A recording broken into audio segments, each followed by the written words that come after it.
रोशनी का कारवां। This podcast is brought to you by Cipla Foundation and Score Foundation. ये है रोशनी, रोशनी, रोशनी का कारवां, रोशनी।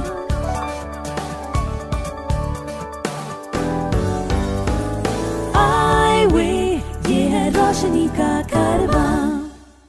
Hi, my name is George Abraham, and welcome to this edition of Eyeway Conversations.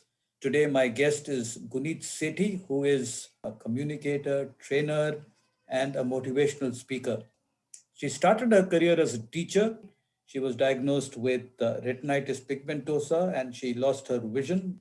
And she decided to quit her job. Guneet, you opted to get out of your teaching job, and you quickly got back into a kind of a professional life. So can you tell us a little bit about that journey? George, yes, when I was diagnosed with retinitis pigmentosa, I never saw it coming, and it was absolutely a shock for me.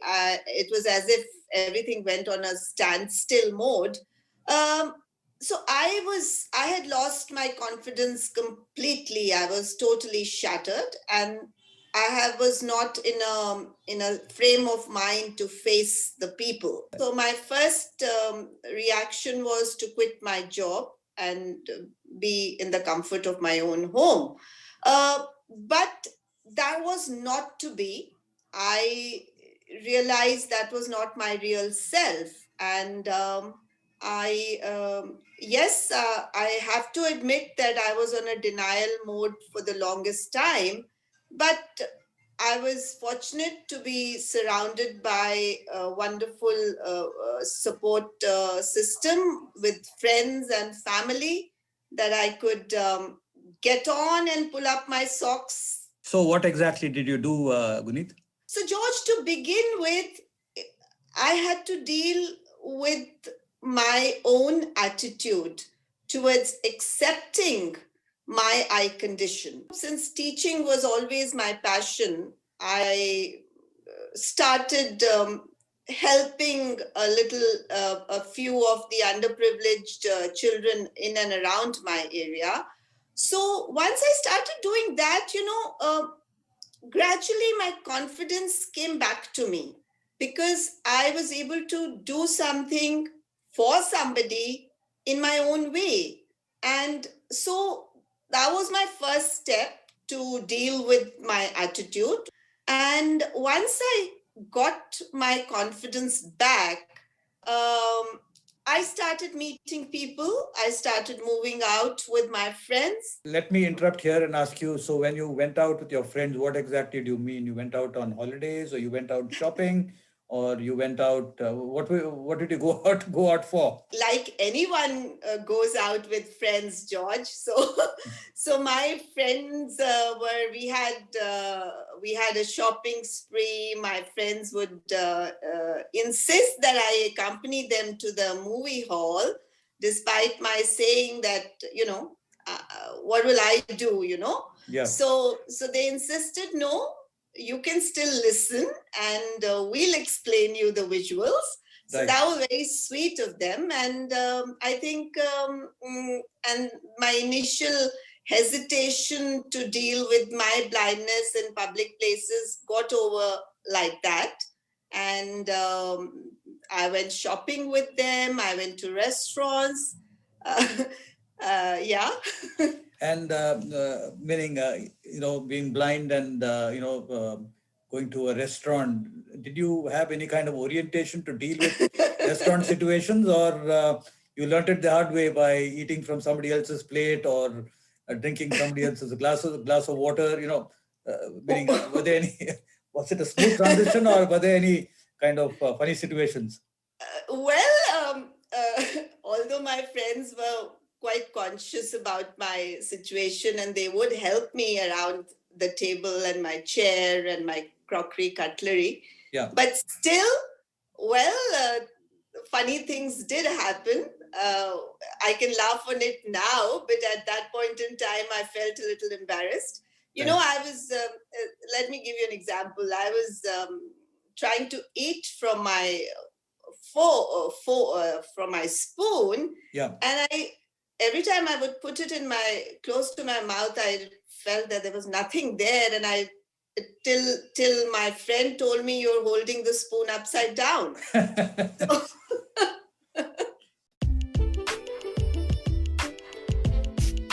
If you know of anyone with vision impairment who needs guidance on living life with blindness, please share the Eyeway National Toll-Free Helpline number 1-800-5320-469.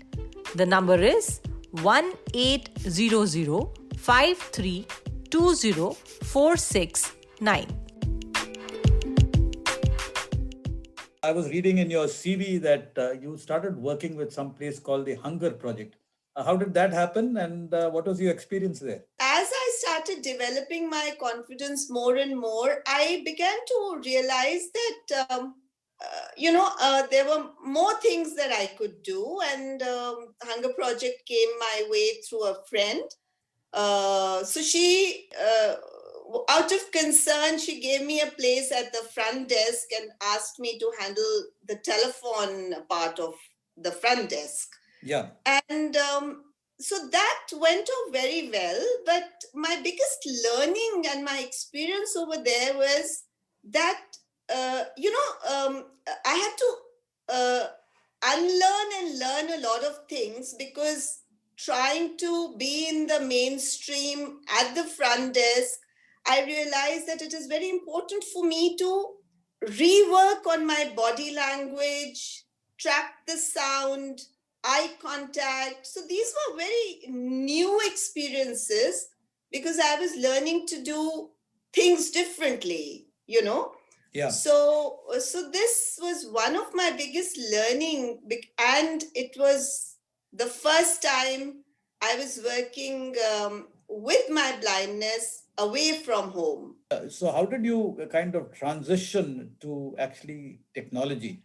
So George, I will happily give that credit to you, because you were the first one who kind of told me that there is a technology like this exists, where I can work on the computer.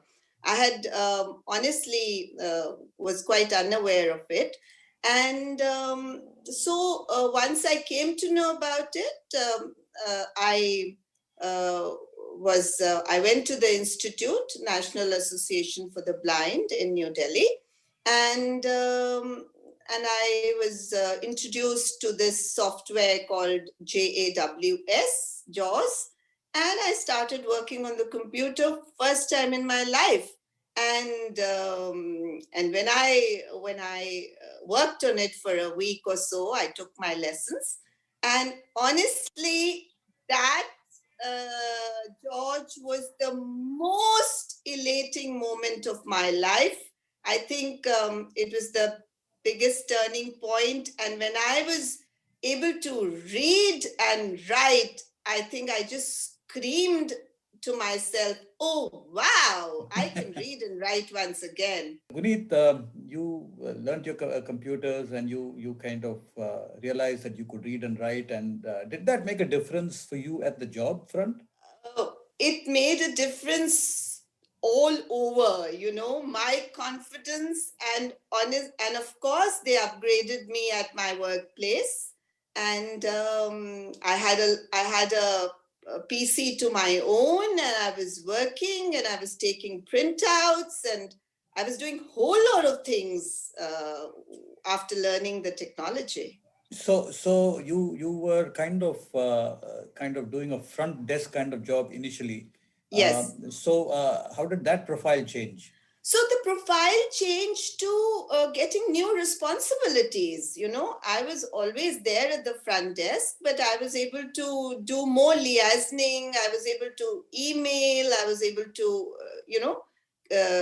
do other administrative jobs in the office. So my job profile per se upgraded. So now, after about 10 to 12 years of working with Hunger Project, I think you moved on to another organization called Be Able.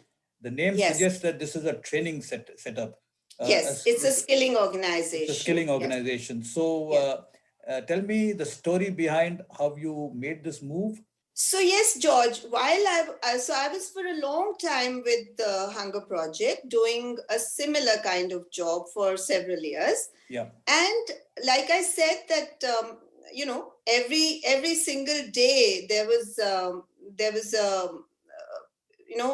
level of my work and my own confidence in myself increased. Yeah. And I began to realize that for some reason that I am not being able to use my potential to its maximum. Right. And when that happened, I started thinking for myself and I started exploring my own self as to what else can I do to satisfy that desire to do more. Yeah. For some reason, I was just doing the same job, and somewhere down the line, I felt it was getting monotonous. So I began to nurture my skills, and then gradually doing other things at home and other home extra things that I wanted to do, maybe think about my hobbies. But down the line, I got this opportunity for this working in this organization, and a friend of mine asked me to apply there, and you're talking about Be Able now, right? Be Able. So I got a job. I mean, I applied there, and things worked for me, although it was a big and a huge mainstream organization with over 1,000 employees around. So they had never dealt with a blind person, and Yes. And obviously they went through a lot of series of interviews, because remember Hunger Project, I had a friend who put me in there, but Right. here I had nobody. So Yes. It was all my own, my own skill and my own thing that helped me get in there. And since I was a teacher by profession, and teaching has always been my passion, and training was another form of teaching, Yeah. I had to give a demo of how I worked on the computer and how I can handle tasks on the computer. Yes. Yes, and I did tell them that I would need a little orientation and a little help to begin with. Once I am comfortable with the surroundings and the space, I'll be able to handle a lot of things on my own. So that confidence I had to give them. And I was lucky enough to be a part of their team. And I had a very wonderful mentor and team members who helped me move on. And I think I did a pretty good job there. I was training the young learners. They were between 18 to 30. Mostly the rural youth. That's what the organization used to do. So I was able to, so teaching in school was different, and here teaching was with the difference. I was able to conduct training lessons. I was able to guide them to work towards their softer aspects towards their attitude building, and whatever the training module was, I was able to deliver it, and I graduated to training the trainers then, So, but certainly to reach that position, I must say that I had to work overtime than what a sighted person would have done. I had to do a lot of homework and a lot of preparation to be able to deliver my work perfectly. To support our work with the blind and visually impaired, you can visit the donate page on our website www.scorefoundation.org.in. Please note www.scorefoundation.org.in. So, Guneet, I also know that you have a passion and a love for broadcasting and voicing. And I know that you've done programs for with radio and you've also done voiceovers and so on. Tell us a little bit about that. Um, George, a human body and a human mind is so amazing that it has the tremendous potential to do more.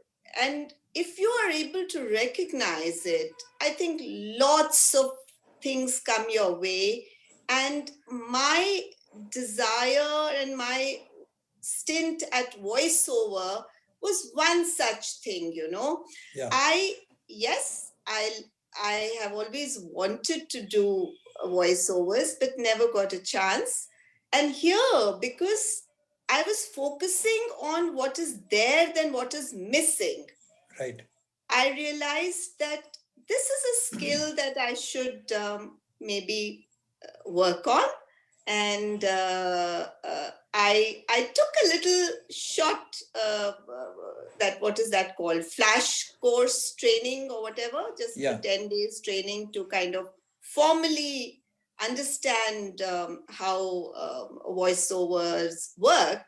And of course, once again, credit goes to you for giving me that opportunity to speak on Ye Hai Roshni Ka Karwa, that Eyeway program. Yeah, I remember that. Yes, and there my voiceover journey started, and All India Radio came my way, and there were other organizations I worked with to give my voice on education-based films. So Now tell me, it's not very easy to get these assignments. How did you go about it? Meaning, did you? Is it? It wasn't easy. It wasn't easy, but my passion kept me at it. And I have gone to several organizations to give my audition. But it was always a polite answer that we will get back to you, because they often questioned me that, you're unable to see, so how will you do voiceover? Yes. And my repeated answer to their question was that you don't need eyes to do voiceovers. So, so the next question was, how would you read the script? Right. And it was a valid question. Right. And all I had to tell them that if you could give me a soft copy on my email, I will come back prepared. So it worked somewhere. It didn't work the other places, but wherever it worked, I did my best. So tell us a little bit about this TED business. How did you get it, and what did you speak about? Well, I wouldn't tell you much about my TED content. Maybe you'd have to ask your viewers to maybe they could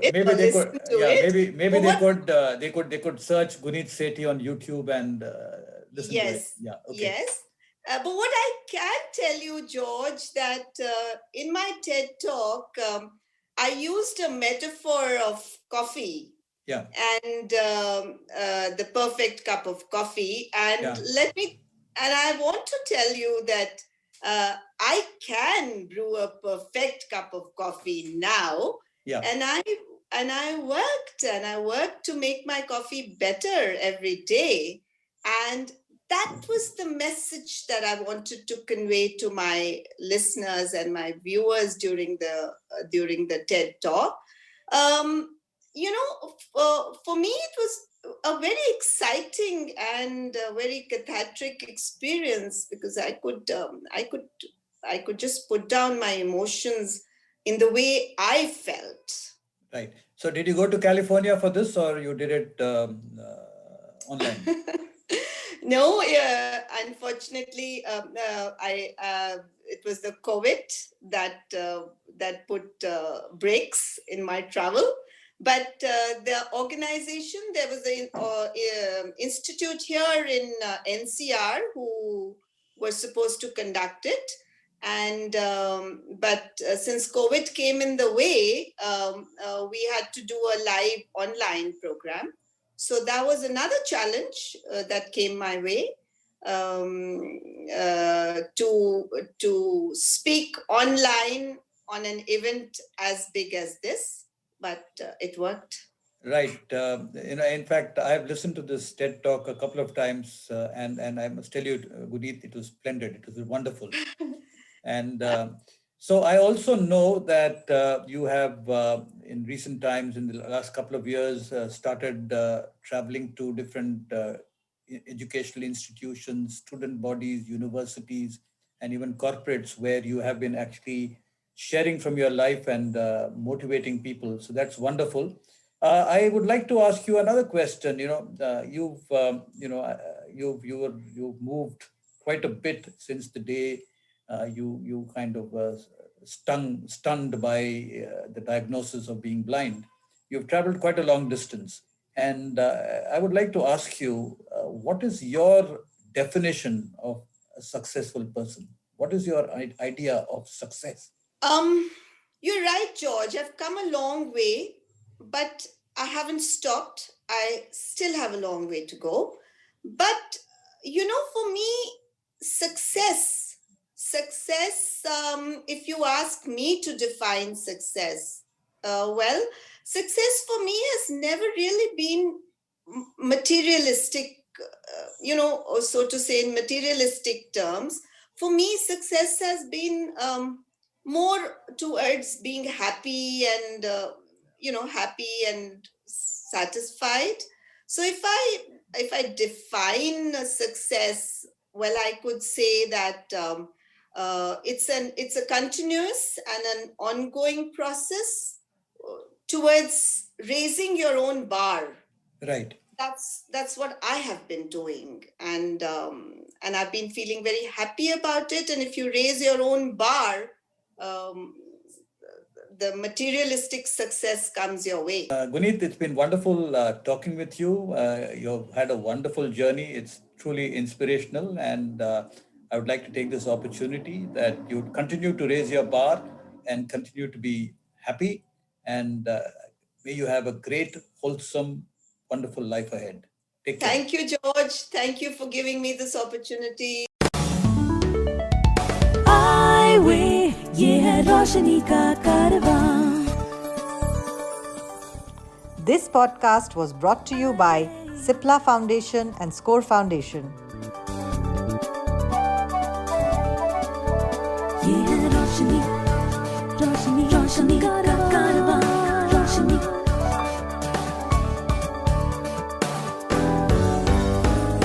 Eyeway, ये है रोशनी का कारवां.